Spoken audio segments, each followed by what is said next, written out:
Zakonisht unë pyetni për libra që i mbaj këtu kur bëj ndonjë video, e sot e ku marr librin e Xhemal Mustafës, një prej heronjve më të mëdhenj të shkrimit edhe politikës letrave në Kosovë.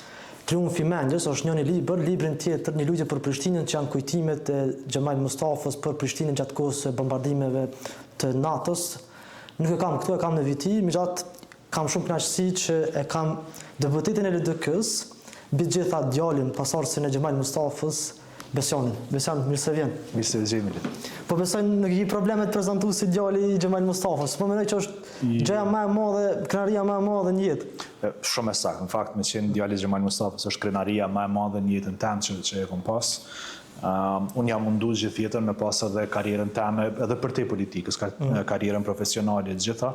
Mirë po gëzimi jam më i madh është kur më nal dikush në rrugë, sidomos shokët e babit, tash edhe ata kanë filluar me u bë në moshë të shtyme, kur më nalin në rrugë dhe më tregojnë që janë shokët e babit, më tregojnë për historinë që i kanë pas me babin, edhe ma japin një farë krenarie, një mburrje që jam djali i tij, pra është krenaria jam më e madhe në jetë është me qenë djali i tij. Normalisht pa dosh me të reduktu vetëm në djalin e Xhemal Mustafës, sepse jeni përtej kësaj, megjithatë e përmend edhe karrierën tuaj paraprake, para se të inkuadrohesh në politikë, ju keni qenë bankier. Po. A mund më na tregu ku keni shkollu, çfarë arsimimi ke? Unë tash pak kështu biografike. Në shkollën fillore kam kryer Dardanik këtu në Prishtinë, jam lind në Prishtinë. Të mesmen kam filluar 2 vjet e para në Sami Frashër, në gjimnazin Sami Frashër. Mandej kam fituar një bursë për të shkuar në Amerikë një vit atje në shkollë të mesme. Fati e ka dashur kur kam shkuar atje, më kanë kalu vitin e 3 të shkollës mesme dhe kam kalu direkt në vitin e 4. Dhe kjo më ka mundësuar që me pas diplomën e shkollës mesme të Amerikës. Kjo mandej më ka ndihmu me fitu një bursë për fakultet në Amerikë, e mandej kjo më ka ndihmu me gjetë një bursë për master në Amerikë. Pra prej gjysmës së shkollës mesme deri në master i kanë përfunduar me gjitha në Amerikë. Pra unë me thonë paka shumë jeni prodhim shqiptar-amerikan.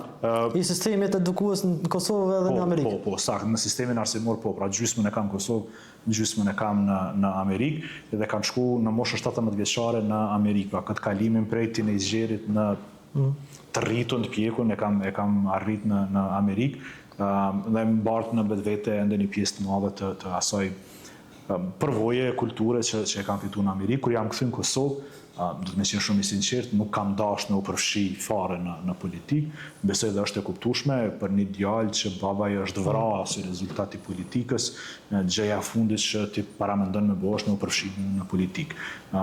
Dhe si i ri kam vendosur me u kyç në jetën profesionale, siç thatë edhe ju, kam punuar në banka ndryshme në Kosovë. Së fundi para se me u bashkangjit në sektorin publik, kam qenë menaxher i riskut në bankën TEB këtu në Kosovë. Pastaj kam vazhdu, jam kyç në Ministrinë e Tregtisë dhe Industrisë, kam qenë kryeshefi një agjencioni Kiesa për të promovu investimet e huaja në Kosovë dhe eksportin e produkteve shërbimeve nga Kosova i jashtë Kosovës. E me të përfundu këtë mandat, pastaj jam kyç në politikë si zëdhënës i LDK-s. Para se të hymë në këtë jetën politike, po duhet pak me të qëndruar tek Shtetet Bashkuara të Amerikës. Normalisht është tuka premtuar, një vend që të fascinon. A ke menduar ndonjëherë të mos rikthesh në Kosovë? Që të qëndrosh për gjithmonë në SBA, ndoshta edhe për shkak të traumës familjare të vrasjes së babait tuaj. Saktë. Pra, kur është vrarë babi, unë kam qenë 16 vjeçar, një vit më vonë kam shku në Amerikë dhe je shumë i saktë. Pra, si një djalë 17 vjeçar, ku një vit më parë është vrarë baba në Kosovë, në rrethona ende të pasbardhura. Si. Dhe si 17 vjeçar, dëshira e fundit që ti ke është për të kthyer në Kosovë. Kjo është shumë e vërtetë. Me kalimin e kohës, pastaj pjekësh, e kupton që jeta është më e komplikuar, më komplekse, më e gjerë se kaq, dhe kam vendosur të kthehem në Kosovë. Por po është e vërtetë, si 17 vjeçar, sapo kam arrit në Amerikë, ku një vit më parë më është vrarë baba këtu në Kosovë, gjëja e fundit që ti dëshiron të bësh është të kthehesh në Kosovë. Shtoj edhe kësaj faktin që jeta në Amerikë pastaj është komplet ndryshe nga Kosova, ku askush nuk të pyet jo çfarë orientimi politik ke, po as nuk të pyet i kahit je. Pra unë kam jetuar gjithë ato vite në Amerikë, një herë më ka pyet një njeri i kahit je, dhe unë kam filluar me fol për Kosovën, ai ka thënë, jo, mendova je i New Yorkut, ai i Floridës, ai i Kalifornisë, se kam pas idenë që si je i Amerikës, që si je amerikan. Pra amerikanë kanë një kulturë komplet tjetër prej neve, ku Tash po shprehim kështu kit popullor që nuk ju intereson të kahit i kidajt. Ata kujdesen ose interesohen për besjanin, për mitlindin. Po si profesionist, si një intelektual kështu më radhë. Saktë, ose në rrafshin personal ose profesional ose varësisht çfarë relacioni ke. Po i kahit je, i kujt je, janë gjërat pa rëndësishme në Amerikë. Çfarë ka qenë shtysa që mu kthy në Kosovë? Kush ka bind mu rikthy në Kosovë? Për te gjithave, ka qenë natyrisht, unë kam qenë gjithmonë i lidhur me familjen, kur e pyet tregoj kështu dhe ndoshta edhe historinë pak. Kur përfundova masterin në New York, erdhe nana dhe edhe motra në atë ceremoninë e diplomimit. Edhe kështu në mendjen time, unë e kisha idenë që këtu tash ta diskutoj me nanën çka po bëjmë. Do të kthehem unë në Kosovë apo të qëndron ti me mua në New York. Ato qëndronja 2 javë. Edhe ato 2 javë kuptova një gjë kështu shumë qartë azi. Nana jam në atë mosh me fillu me mësu gjuhën angleze, me u inkuadru në shoqërinë amerikane, ishte shumë vonë me jetën e saj për me e bu këtë gjë. A e kishte sakrifikuar nana jam me këtë jetën e saj për me mbu më të lumtë në New York? Absolutisht, pa asnjë diskutim. Por unë s'kisha fuqi me ja kërku asaj këtë gjë. Dhe për mua ishte shumë më e lehtë me u kthy unë në Kosovë, po ajo që ishte pa imagjinueshme për mua ishte mos me qenë afër nanës time. A jemi bashkë në New York, a jemi bashkë në Prishtinë, ishte pastaj temë tjetër. Po unë dhe nana larg me qenë përtej studimeve të mia ishte pa imagjinueshme, pa diskutueshme. Dhe ato 2 javë pas që nana jame ka me pas thuajse të pamundur në atë moshë të inkuadrohet në shoqërinë amerikane, përderisa unë Prishtinë natyrisht e kam shumë të lehtë sepse jam lindë rrit këtu. Dhe aty përfundimisht, pra gjitha dyshime, gjitha dilemat kanë marrë fund dhe kam thënë nanës, as ja kam hap temën që jam këtu mendu me të marr ty në New York, dhe që kam thënë po e blej biletën, po kthehemi në Kosovë dhe vazhdojmë jetën e së bashku. Pa pasur ndonjë plan, pa ditë çfarë pret të ardhmen në Kosovë. Jo, e vërtet, domethënë unë paraprakisht kam punu thash në disa banka në Kosovë, po mandej u ktheva prapë në Amerikë, përfundova masterin dhe kur kam menduar me u kthy pastaj në Kosovë, kam pas disa diskutime me miq nëpër banka, apo s'kam pas diçka kështu të prekshme reale çka do të bëj në Kosovë, kam thënë unë definitivisht duam të qëndroj afër familjes teme, afër nanës, afër motrës, tjerat pastaj ja bëj dyshysh, ja bëj disi. U rikthyet në Kosovë edhe vite pas vite bëheni pastaj pjesë e politikës, bëheni deputet i LDK-s, ku ka qenë edhe baba juaj një prej kontribuesve të mëdhenj të kësaj partie, bëheni zëdhënës i LDK-s, sot jeni deputet përsëri. Pse vendosët të kyçeni në politikë? E përmendëm traumën e madhe të vrasjes së babait. A ka qenë kjo shtytje më shumë për të hyrë në politikë apo të shtepësh të mos hysh në politikë? Është e vërtetë, thash, kur kam qenë shumë më i ri, unë tash jam 41 vjeçar, kur kam qenë më i ri, vrasja e babit, thash edhe një herë, ka qenë arsye për mos të hyj në politikë. Pra, natyrisht një si familje, që nga jetë ditë deri sot, pa ndërprerje, jemi angazhu për të gjetë jo vetëm vrasësit, se të jemi të sinqert, dhe më të rëndësishëm janë dhe ata që urdhërdhënësit, pra ata që kanë dhënë urdhën për të vrarë babin. Dhe ka 25 vite, këtë diel bëhen 25 vite nga vrasja e babit, dhe ka 25 vite që ne si familje, pa ndërprerje, tentojmë gjejmë se kush e ka vrarë babin dhe kush ka dhënë urdhën. Natyrisht përmes rrugëve ligjore. Dhe këtë nuk e kemi ndalur dhe s'do e ndalim asnjëherë. Por të kthehem te pyetja juaj. Pra, vrasja e babit ka qenë arsye për mos të hyj në politikë për mua. Por me kalimin e kohës ti e kupton që kur vendos të jetosh në Kosovë dhe planifikon se një ditë do të bësh familje, tash unë jam prind.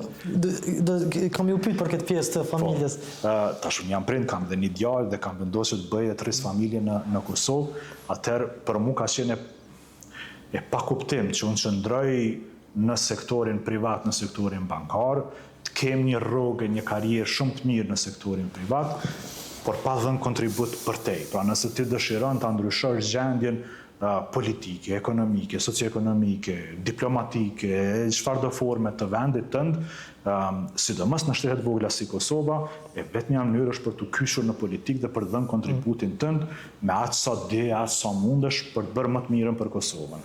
Thash edhe një herë, unë fillimisht e kam përkthy në shërbimin civil, duke qenë kryeshefi një agjencioni, por edhe aty e kupton që Nuk mjafton. Nuk mjafton sepse thashë edhe një herë, në vendet vogla politika ka fjalën e fundit për orientimin që merr shteti në këtë rast Kosova. Dhe ngadalë ka marrë deri te ky përfundim që për të dhënë kontributin tëm, për të bërë Kosovën një vend sa do pak më të mirë për të gjithë, po natyrisht dhe për djalin tim të arshëm atë kohë, se si isha ende i martuar, por planifikoja të bëja familjen në Kosovë, e vetëm mënyra është ti të kontribosh në përmirësimin e jetës për të gjithshme në Kosovë, që të gjithë banorët e Kosovës të kenë një jetë më të mirë, që gjenerata e ardhshme të ketë një jetë më të mirë.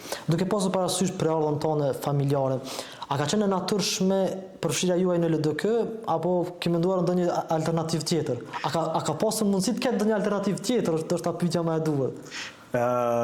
Po përgjigjem nga pikpamja ime. Pra, Besjan Mustafa nuk ka imagjinu ta shoh veten të kyçur politikisht në një parti tjetër në rrethanat pra në vitin 2018 kur kam hyrë aktivisht në politikë.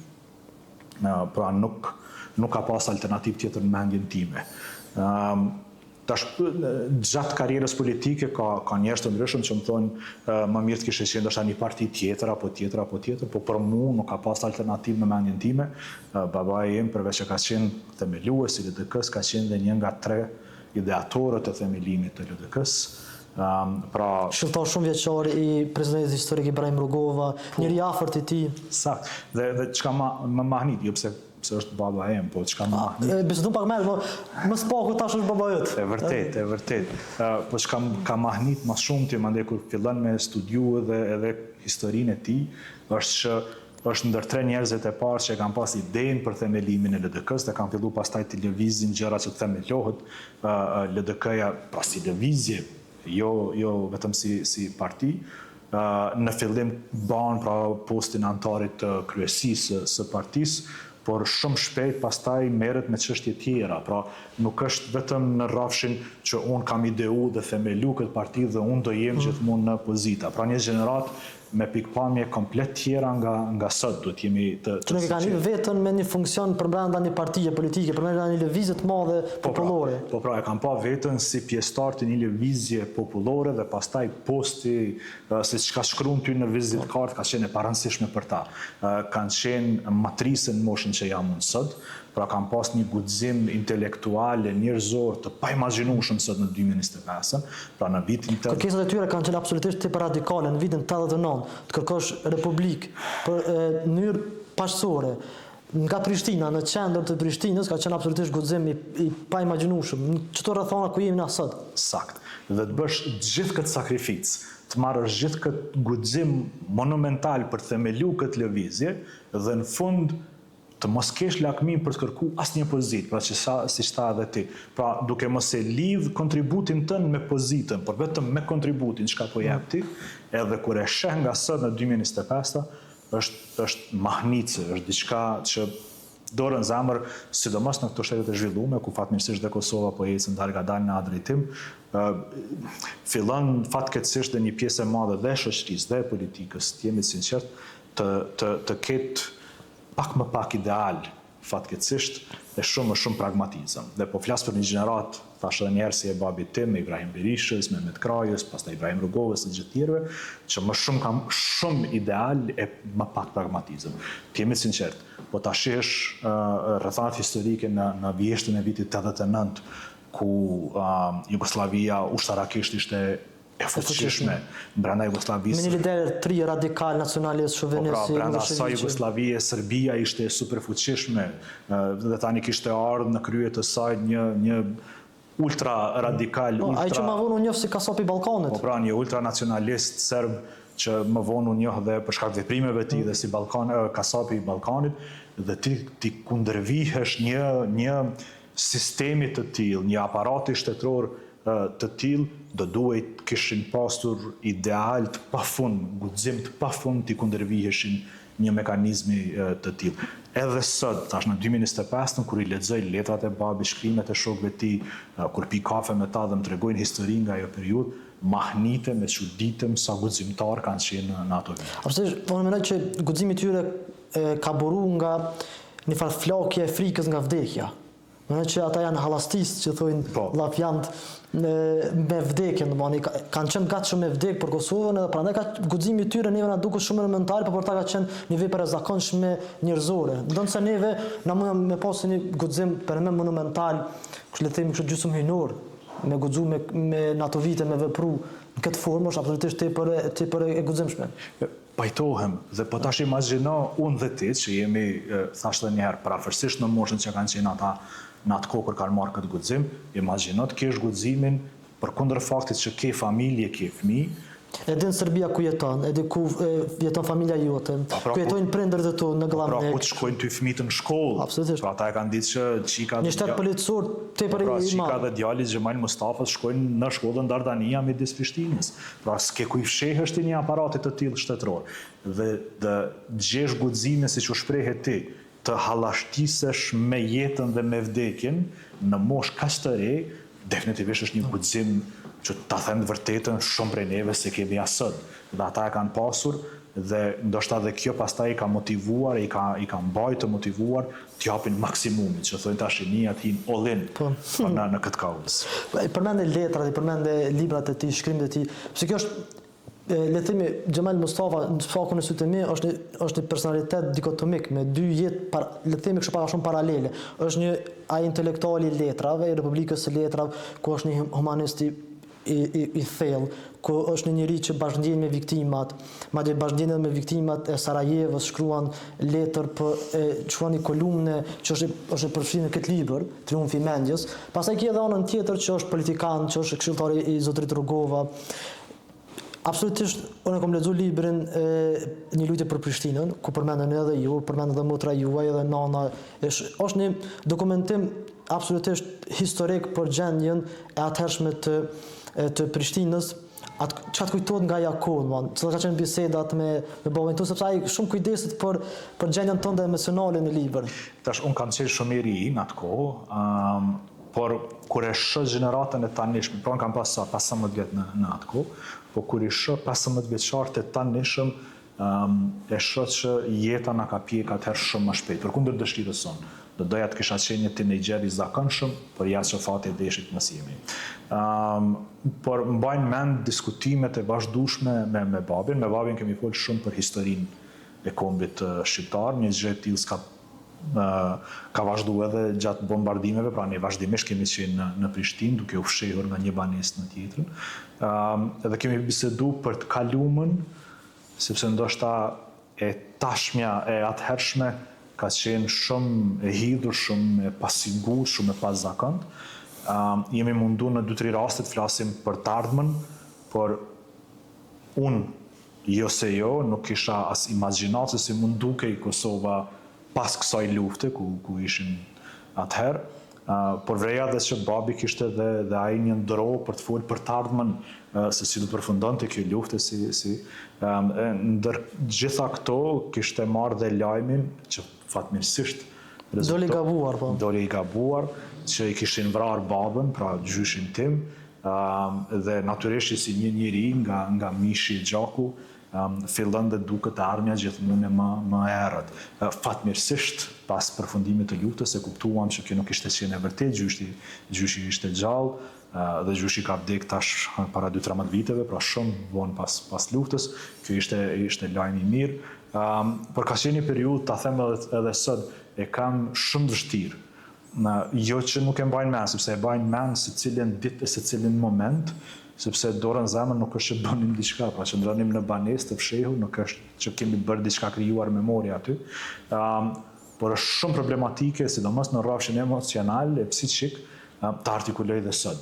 Pra besoj që kam arrit një të ndërtoj një fjalor për të ndihmuar të artikuloj çka kam menduar, çka kam ndje, por dhe sot, por fati i mirë është që babi jam për dallim nga unë ka arrit që t'i artikuloj mendimet e tij në atë libër, dhe është fat i madh jo për ne si familje, pse fundja ne jemi vetëm disa personazhe, nëse mund ta quajtë atij libri, por besoj është dokumentimi një ndër dokumentimet më të sakta, më të përafërta të realitetit ato 70 ditë në Prishtinë. Në librin Një lutje për Prishtinë, ai përveç marrëdhënieve familjare, bisedat me ty, me motrën, pastaj motra shkon në Shkup, bisedat me bashortën, flet edhe për luftën, për Ibrahim Rugovën, normalisht si shoku i Ibrahim Rugovës, ja çon hallin për kidnapimin që i bëhet në 99-ën nga okupatori serb, flet për UÇK-n ka absolutisht mbrojtë ndoshta ose le të them kështu përshkrimi më të mirë që ka bën ndoshta në ato vite dikush nga pala, le të them kushtimisht nga pala tjetër.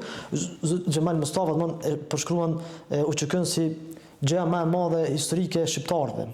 Edhe vjen nga një njerëz që është pjesë e LDK-s, këshilltari Ibrahim Rugovës, ka qenë një personazh që ka tejkaluar pastaj edhe vijat politike. Edhe mendoj që edhe sot nuk duhet më interpretuar mbi bazën e vijave politike, nuk është Xhemal Mustafa i LDK-s. Ai me këtë respektin për LDK-n nuk është madje as i familjes Mustafa. Xhemal Mustafa mund flas kështu si antar i familjes. Xhemal Mustafa është më spaku i familjes tonë. Pra është më spaku baba im, sepse në fundja ai ka qenë baba i Besianit për 16 vite, por ka pas dhe një pjesë shumë më të madhe të jetës që ka qenë gjithçka tjetër dhe jo dhe fundja arritja më e madhe ti nuk është që e ka bën ideal Besian. Absolutisht. Kështu që pajtohem me ty. Po lejon të ndalim të 2 sekonda te kjo që the ti, sepse fatmirësisht po e thu ti e jo unë, sepse do të mund të interpretohej ndryshe. Pra po flasim për Xhemal Mustafën, që ka qenë një nga 3 ideatorët e themelimit të LDK-s dhe i cili themelimin e UÇK-s e quan një ndër aktet më historike, më të mëdha historike të popullit shqiptar. Pra, përshkon përtej çdo përkufizimi e përmase politike ose ideologjike ose çka do të qoftë. Pra po, ne kemi ideu dhe themelu një lëvizje paqësore, por kemi edhe ca burra e gra të tjerë që kanë themelu një lëvizje ushtarake, rezistencë ushtarake, dhe që të dyja është në gjendje intelektuale e njerëzore t'i vlerësojnë në të njëjtin stad, pra të kontributit për shtirimin e Kosovës. Që kjo e bën pastaj një personazh historik tepër specifik zotrin Mustafa, sepse nuk është më një tabori, nuk është më një tarafi, një partizani, një ide, e tejkalon vetën, e tejkalon bindet e tij, arrin me interpretu UÇK-n, se thënë në stad të barabartë me LDK-n. Po, pra, i nje gjithë atyre burrave e grave që kanë ka pushkën për shliru Kosovën, ose si është edhe vetë Ibrahim Rugova për të mbrojt pragun e shtëpisë. Sepse të kthehemi pak në histori. Propaganda serbe ishte që këta po luftonin aparatin shtetëror dhe prandaj ishin terrorist. Ndërsa Ibrahim Rugova, babi im dhe gjithë të tjerë thonin jo, veç pak. Këta janë burra e gra banor të Kosovës që zullumi serb i ka detyru me mbrojt pragun e shtëpisë. Pra është nuk nevoja për të mbrojt pragun e shtëpisë, për të mbrojt familjen që jeton nga pragu e brenda asaj shtëpie. Është një drejt universale që e nje çdo kulturë, çdo gjuhë, çdo shtet, çdo këmbë.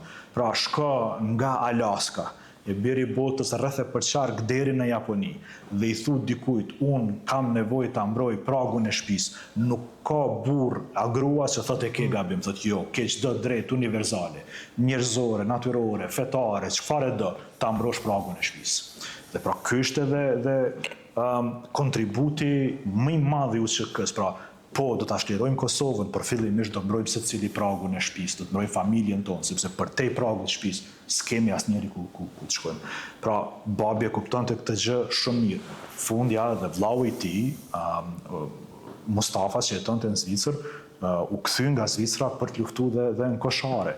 Pra, babi kishte një çështje që nuk përmendet shpesh kur përmendet Xhemal Mustafa, që vllau i tij ka qenë ushtar i UÇK-s. Fatkeqësia që na ka ndodhur si shoqëni është që gjërat që s'do duhej politizuar i kemi politizuar. Fatkeqësisht. Pra, ti the edhe vetë, dhe thash edhe një herë, faleminderit që po e thua ti, nuk pata nevojë ta them unë. Pra, ideatori i themelimit LTK-s flet me fjalët më të bukura për UÇK-n. Edhe nuk është i vetmi. Enver Maluku është po ashtu një tjetër në linjë. Pra janë intelektual të kohës që e dojnë Kosovën më shumë se çdo gjë tjetër. Dhe për ta më e rëndësishme ka qenë Kosova se LDK-ja, se çka do të qoftë tjetër. Pra Kosova mbi të gjitha. Dhe kushdo që arrin ta shliroj Kosovën nga okupatori serb, Pirolla qoftë, nuk ka rëndësi që thash edhe një herë të kajt i ki dajt, me rëndësi po e shlirojmë Kosovën, a Besjani, a Midlindi, a LDK-ja, e pa rëndësishme, me rëndësi me e shliru Kosovën. Dhe po i njëjti, thash edhe një herë, ka një vlla në UÇK që lufton në Koshare, fatkeqësisht pastaj me kalimin e kohës ne si shoqëri kemi vendosur që shumë gjëra që s'do duhej politizuar i kemi politizuar. Por dhe me kalimin e kohës, fatmirësisht dhe me ngritjen e vetdijes shoqërore, kemi filluar të rikthehemi të vërtetës. Pra të shohim njerëz kompleks të vërtetë si janë, e jo të ndajmë vetëm në të bardhë dhe të zi. Je me Midlindin apo kundër Midlindit. Pra njerëz janë shumë më kompleks se aq. Po e lexoj citatin, domethënë çfarë ka thënë Zdri Mustafa, Xhemal Mustafa për UÇK-n. Vështruar në këtë aspekt, paraqitja e ushtrisë qëllimtare të Kosovës dhe luftimet e saj arsyetojnë moralisht dhe politikisht popullin shqiptar para historisë së tij dhe para gjithë botës. Merita e Lidhjes Demokratike të Kosovës është që e legalizoi dhe nëpërmjet një rezistencë të fuqishme politike e afirmoi ndër shqiptar dhe kudo në botë idenë e lirisë, të demokracisë dhe pavarësisë së Kosovës. Gjithsesi, që i takon ushtrisë qëllimtare të Kosovës, merita më e madhe që detyroi botën që jo vetëm ta përkrahë moralisht çështjen e Kosovës, siç po e përkrah tash një dekadë, por që të ndërhyjë ushtarakisht kundër forcave kriminale serbe në Kosovë. A ka burr ose grua në këtë vend që ja ik ndonjë presje ose ndonjë fjalë ose fjali nga ky citat? Çdo kush që i thirr mendjes logjikisht, jo, s'do të mund të heqte as në pikë, as në presje. Pra kur e lexon në 2025, më thuk, po kjo është e vërtetë, është faktike, është historike, është e bardhë, është e zezë në të bardhë. Thash edhe një herë, fatkeqësisht si shoqëri kemi politizuar gjëra që s'do duhej politizuar. Njerëz si Babi, si Enver Maloku e shumë intelektual të tjerë kanë respektuar dhe kanë ngrit në piedestalin më të lartë kontributin atyre djemve e vajzave që kanë luftuar për Kosovën. Do të ishte i paimagjinueshme të bëhet kundërtën. Absolutisht. Pra, UÇK, të thashë edhe një herë, gra e burra, djemë e vajza që kanë luftuar, kanë qiti jetën, trupin e tyre në vinjën e parë të frontit, kanë qenë që tha te, janë hallashtis me jetën dhe vdekjen për shliru Kosovën, për tentu për shliru Kosovën. Do të ishte i paimagjinueshme t'i vlerësoje, t'i cilësoje ndryshe. Absolutisht. Pastaj baba juaj vritet, tash bën 25 vjet. Tash edhe para intervjisë nuk e lën këtë intervistë për shkak të përvjetorit babait, po ishte kështu dëshira ime me të intervistu. Edhe sot e kësaj dite, më 25 vite më pas, ende nuk dihen të rastit, ende nuk dihen motivet e kështu me radhë. Cili ka qenë kujtimi jot i fundit, ose se ki marrë lajmin për babain që të është vrarë? Po, unë kam qenë 16 vjeçar, i bie në fillim të vitit 2 të shkollës të mesme, kam qenë Sami Frashër, ishte një orë mësimore, së më kujtohet cila, dhe në klasë hynë duke drejtori shkollës me motrën edhe me gruan e dajës, edhe a mundesh me ardhë deri jashtë, studione, edhe dalë, të shqinë 16 vjeçar, sa ishe në mësim, nuk e ke idenë çka po ndodh. Hynë motra. Po, je hutun, gruaja e dajës, çka po ndodh, drejtori, a kam bo ndaj problem, është anku dikush mu, pra ti je fëmijë, ti mendon që ke ti problem. Dhe kur dalë atje, mandej hypim në vetur të gruas dajës, edhe aty në vetur mandej më thot motra, babin e kam plagosur, sepse ne nuk ishim mendet vetëdijshëm që ai kishte ndruar jetë. Edhe ty të shambët bota.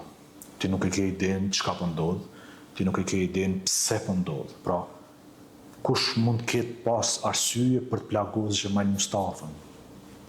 Çka i ka bëu dikujt ai?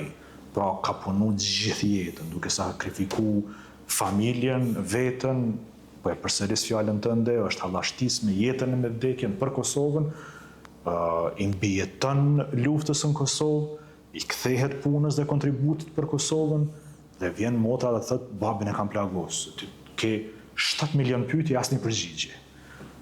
Dhe atë shumë ke pyetje pikë pyetje, sa që fillon me besu që jo, besë është e vërtetë, jo, ka një gabim këtë që pse me plagos babin kush. Ti mandej fillon me e kuptu që për me plagos dikend, ti ke tentu me e vra, sepse këtë kush nuk shohet hajte plagosi dikend, po hajte vraj dikend. Dhe ti thup, kush ka pas arsye me e vra babin, me tentu me e vra babin. natyrisht mandej lind shpresa, që nga plagose jo vra, pra në rregull është, shërohet, kthehet, jemi në rregull, edhe mandej mbrim të banesat të Santeja lagja që njihet, edhe aty mandej të shat shiritin e policisë, sheplet polet, edhe afrosh, ka qenë një butik Charlie, aty ishte hi familja, edhe po presnim lajmin çka ka ndodhur. Nuk më kujtohet nacionaliteti ati policit të mikut, unë di anglisht, edhe ftën dikush thot një polic për të kërkën dhe dalë edhe ai thot në anglisht thot më vjen shumë keq, me shumë keqare thot për babi nuk i ka mbijetu sulmi dhe ai ka vdek, ka ndru jetë. Eta është si 16 vjeçar, qysh kthehesh atje te familja me ju tregu që nuk i ka mbijetu plagosjes. Pra jo shpresa ime që është plagosje dhe të shërohet, pra mori fund.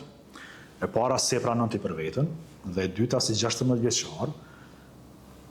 Do është burri më i madh në familje, pastaj për shkak se babai vdes, je djali i ri që duhesh më shndrur në një burr, pa e kaluar pjesën e tinejdxerit. Dhe ti ke bukfalisht një 5 sekonda për të shndruar nga tinejdxer në burr, për të gjetë forcën njerëzore, emocionale dhe për të hyrë atje brenda, për të treguar nanës tënde, motrës tënde, vllaut, pra agjes babit, vllaut babit agjes tim, dhe gjithë familjes që babi s'po kthehet. Babi është vrarë, babi ka vdek. E si arrite me procesu krejt këtë, domethënë, që s'kujton ato sekundat e mëdha që duket si një shekull? Haloj majnë mend, sekund më sekund, sikur ata filmat slow motion, e majnë mend çdo jo sekund, po çdo 10 e sekundës, çdo hap e bajnë mend u kthy në Shadley. Me shpejtësinë më të madhe që kam mujt me ju tregu, i kam tregu, edhe di që janë ndoshta një 15 sekonda që pastaj nuk më baj mend. Kur jam rrit e pjek, e kam kuptu pse ndodh kjo, por për një kohë gjatë jetës tem se ka kuptu pse një 15 sekonda nuk i mbajnë mend se çka ka ndodhur pastaj me mua. Ta them kështu, është përvojë që shpresoj që as armiku jam më i madh nuk e përjeton në herë jetën e tij. Nuk po du më ndalë më shumë në këtë pjesë, për shkak se e di që është emocionale, absolutisht, edhe e mirë kuptoj domethënë këtë pjesë. Çdo është kujtimi që e mban kështu më së përqefi me marrëdhënien me babain? Thash, babi ka pas shumë pak. Po besoj diskutimet mungojnë sa dhe kësaj dite, diskutimet të... Absolutisht po. Më thash, me babin kemi pas pak kohë bashk. Babi ka qenë vazhdimisht i angazhuar, vazhdimisht ka udhëtuar në Zvicër, për teja dhe LDK-s kanë tentuar edhe të publikojnë atje qoftë rilindjen, qoftë gazeta tjera për të njoftuar edhe mërgatën tonë, po dhe më rëndësishmja dhe perëndime si çka po ndodh në Kosovë. Kjo ka qenë ndoshta dhe kontributi më i madh i jetës, ka qenë njoftimi i gjithë botës se çka po ndodh brenda në Kosovë. Regjimi i Miloshit bënte çka do që të mundte që ta ndalonte lajmin dilte nga Kosova. Dhe po them dhe një herë, ndoshta kontributi më i madh i gjithë jetës babit ka qenë me e thy këtë izolim dhe me njoftu botën çka po ndodh në Kosovë. Madje kjo është një dhe ndër arsyet më të mëdha pse pastaj bota vendosi që enough is enough, që thonë në anglisht, kjo është mjaft, do të ndërhyjnë Kosovë për të pështuar një popull nga kjo shtypje. Dhe në ato pak kohë që kishte të lirë, bisedonim kryesisht tash për historinë e popullit shqiptar. Mu fascinante si i ri, si tinejdxer, pra gjitha këto figurat historike, shpeshherë kisha dhe vrejtje për ta, sepse nuk e shliruan shqiptarin para 500 viteve. Ta imagjinosh një fëmijë 3-14 vjeç në imagjinatën e tij se çka mendon, dhe babi tentonte të ma shpjegonte pra rrethanat historike, ushtarake, ekonomike, politike, pse ka qenë sfiduese, pra po unë i theja, po atëherë në kohën e shpatave kemi mujt me shliru, dhe mundonte ma shpjegonte dhe aspektin ekonomik, që shpata nuk pik për qielli, pra duhet ta prodhoj dikush, duhet kesh ekonomi, etj. Pra këto janë bisedime që i maj mend, dhe ndoshta më shumë nga dashuria për babin kisha filluar dhe të shkruaj poezi. Ndoshta ai e dinte shumë mirë që poezia në shoqëni si Kosova nuk kanë të ardhme, dhe mbajnë mend në një moment u kisha kështu plot fletore që kisha poezi, edhe unë shkruaja poezi, edhe më thotë Shumë bukur që po shkruan poezi e krejt, po thotë ndoshta është koha me u ndal pak e me u fokusu në diçka tjetër. Edhe majnë mend kështu një farë diskutimi gjysmë nxehtë me një tenë gjatë 12-13 vjeçar, po jo, unë këta e kam veç kështu shprehje artistike, sepse unë do të merrem në atë kohë mendoja që do të bëhesha inxhinier, do të merrem me mekanik, do të bëhem inxhinier, këta e kam vetëm hobi. Mandej kur jam rritë kam kuptuar pse ka tentuar që të largoj pak nga poezia, sepse ndoshta si prind kishte frikën që do të fokusohem të bëhem poet, shkrimtar dhe ja e dinte që në Poezia nuk sjell të ardhurat në vendin tonë, me reduktu kështu. Po pra, që donte që të kisha të paktën siguroja bukën e gojës, se poezia nuk siguron një vërtet. Ju tash një bo vetë prind. Nëse nuk është personale, kishim biseduar pak për këtë pjesë. Absolutisht, me shumë dashuri. A na tregon njerëzve si e ka emrin djali? Po, djali ka emrin Gem, G-E-M. Unë e di spjegimin, e ke pas spjegimin, po du me kuptuar njerëz të tjerë. Kjo është pjesa më e bukur që unë flas me shumë qif. Fevret, më filloj me të vizlu ftyra. Në gjuhën shqipe pra ka një kuptim, pra është një kështu në gjuhën popullore, pra një syth që rritet në pemë, pra në Shqipninë veriore i thonë rritet si gem, pra rritet shumë shpejt. Në anglisht ka dhe kuptim, shqiptohet gem, në anglisht ka kuptimin e gurit të çmuar, po dhe shqiptimi ti gjem e kam paramendu si shkurtes për gjem Gjemajl.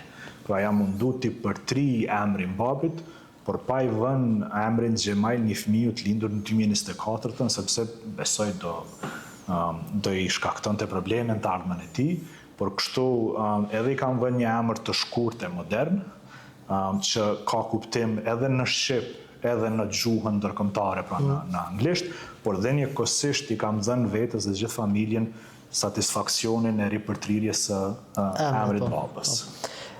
Besoj që më i lumtur se ti ndoshta ka mundur të jetë nana jote. Nëse unë jam i lumtur kështu, po e zbuloj, po e shpik një shkallë nga 1 në 10, nëse unë jam i lumtur 10, që na ka ardhur një jetë Gemi, nana em është 10.000. Pra ditën që ka lind Gemi, kam shku i kam tregu mamit, edhe natyrisht më ka thënë, jam për 3-20 vjetë, dhe ti e sheh nanën tem, këto 15 mujtë e fundit, me të vërtet është për 3-20 vjetë. Pra ka një lumturi, ka një vullnet në jetë, thotë më ka shëru zemrën, dhe ti e vren që mami em ka pas për te edhe vrasjes së babit, ka pas një jetë vështirë. Baba i saj ka vdek kur ajo ka qenë në klasën e 6, ka humbë dhe 2 vëllezër, pra ka pas një jetë shumë të rëndë, siç kanë pas dhe shumë shqiptarë tjerë në Kosovë. Pra një gjenerat që ka pas fatin... Një gjenerat që s'ka jetu dorë në zemër. Nuk arrit me jetu jetën. Absolutisht jo. Mirë po përkundër gjitha këtyreve, kur lind Gemi, thëtë, më shëru zemra.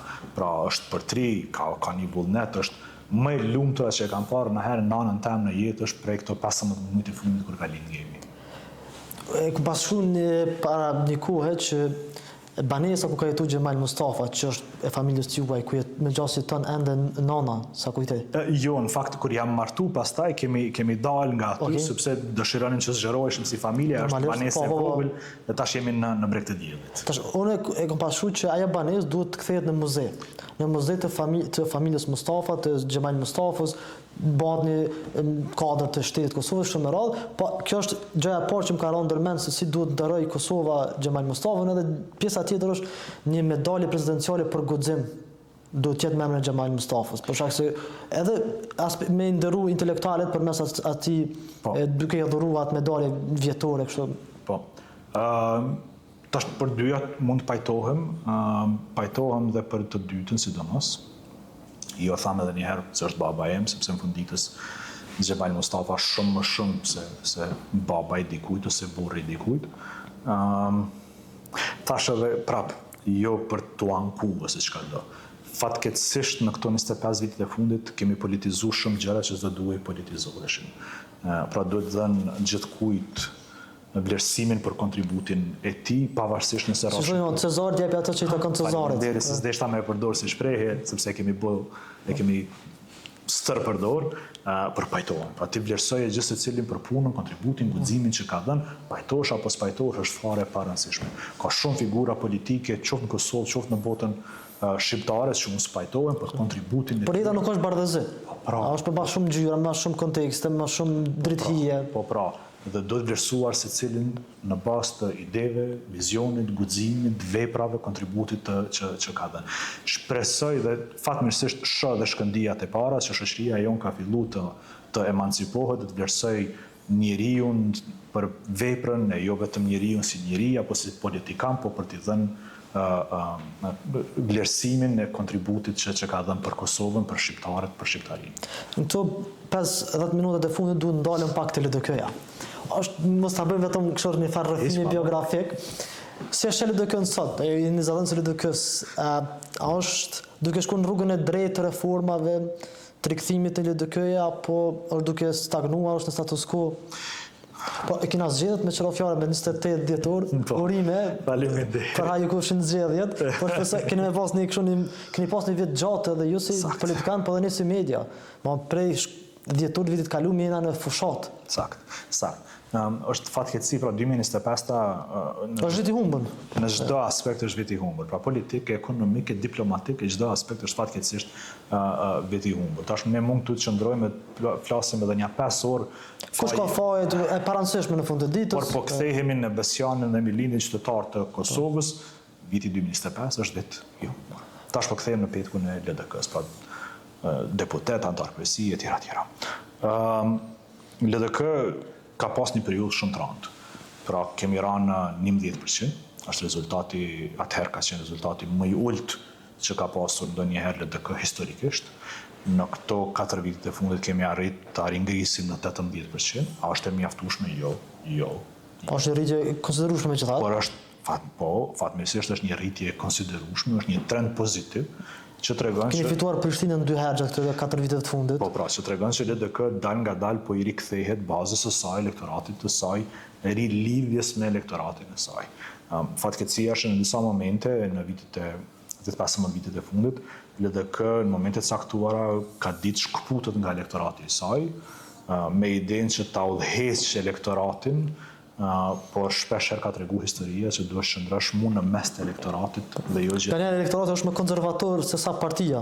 Dhe jo gjithmonë në balë të tij, po shpesher saktësisht në mesin e tij. Dhe këto 5 vitet e fundit gjithë ne kemi tentuar si gjenerat politike, po flas, pa dallim emrash, kemi punuar që ta kthejmë tash edhe një herë LDK-n mu në mes të elektoratit të saj. Dhe t'jemi të hapur pa asnjë filter. Pra, kur një votues i LDK-s të çorton, nuk e ka nga smira, nuk e ka nga dashakeqja, por e ka për t'tregu, për t'jap një mesazh, për t'tregu se si ai ndihet, si ai mendon, se si ai ndihet i vlerësuar apo jo. Dhe kjo është mençuria më e madhe një politikani është për të kuptuar qytetarin saktësisht se çka po të flet. Ai mund të përdorë ndoshta edhe një fjalor që ty nuk të pëlqen. Por mençuria e një politikani është për të zbërthyr thelbin atij mesazhi dhe për ta marrë ata si këshill. Çdo gjë, edhe ofendimin më të rënd ta kuptosh si këshill e jo si ofendim. Dhe këtë po mundohemi ta bëjmë. Herë më mirë, herë më keq, do të jemi sinqert, jemi njerëz, gabojmë dhe ne. Besoj kjo që e prek edhe ti.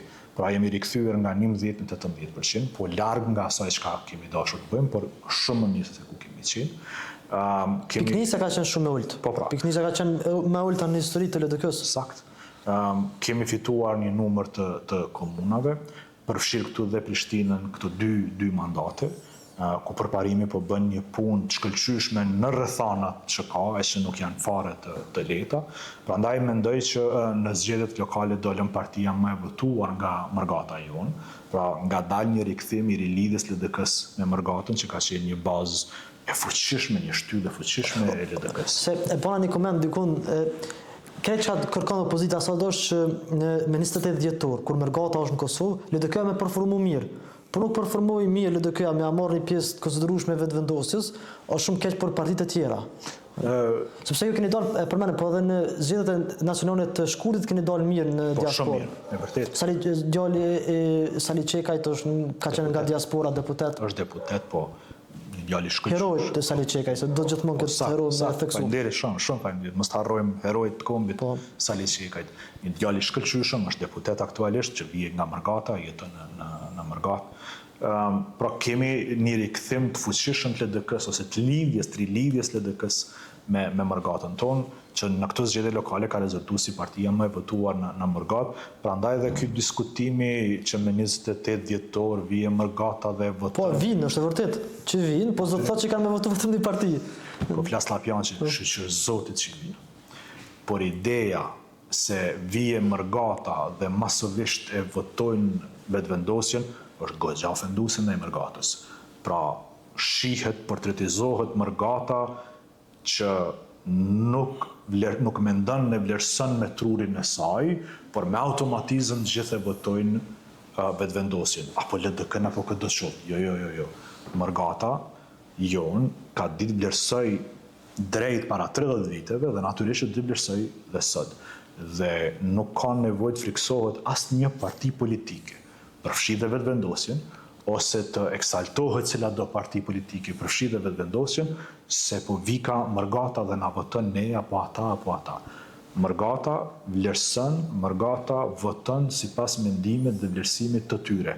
Dhe mirë qofshin që vinë e që votojnë sipas vlerësimit të tyre. Por është ofenduese për Mërgatën që të supozohet, Mërgata ju votoni vetëvendosje. Jo, ata votojnë sipas mendimit dhe vlerësimit të tyre. Kështu që shqyr zotit që vinë, shpresoj e uroj që të vinë edhe më shpesh, shpresoj e uroj që një pjesë e madhe, sidomos e gjeneratës 2 e 3 që kanë lindë atje, kanë një përvojë profesionale atje, të fillojnë të kthehen në Kosovë për të dhënë dhe kontributin profesional në Kosovë sa më shumë.